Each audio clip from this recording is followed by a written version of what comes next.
చంద్రబాబు నాయుడు గారి ప్రభుత్వం, తెలుగుదేశం ప్రభుత్వానికి సంబంధించి దాదాపు 150 కోట్ల సంబంధించి కూడా బోనస్గా రైతాంగానికి మిర్చి గిట్టుబాటు ధరకి బోనస్ రూపాయలు ఇవ్వడం జరిగిన విషయం కూడా మీకు ఒకటి గుర్తు చేస్తున్నాను.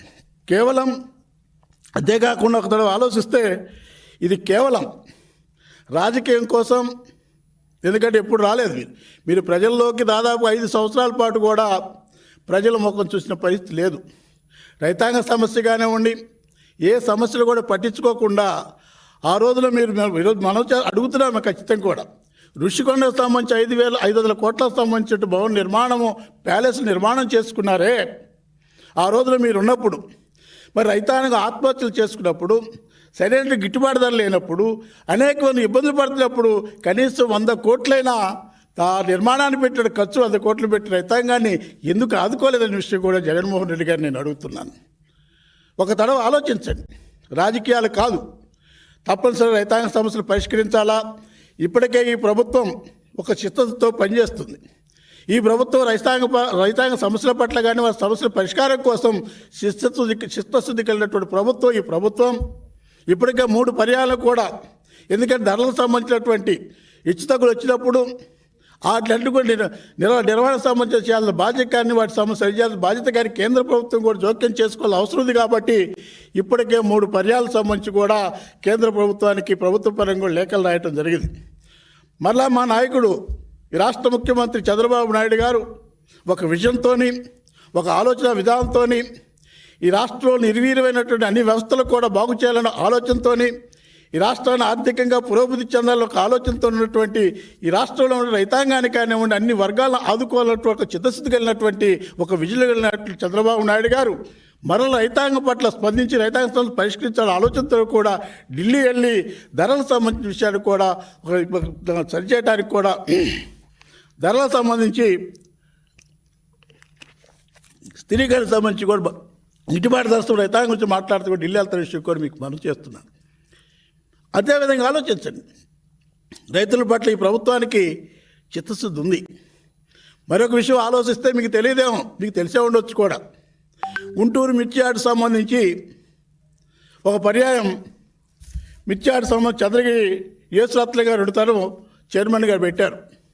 ఆ తర్వాత నిమ్మకాయల ఆదాయాల గారిని చైర్మన్గా పెట్టారు.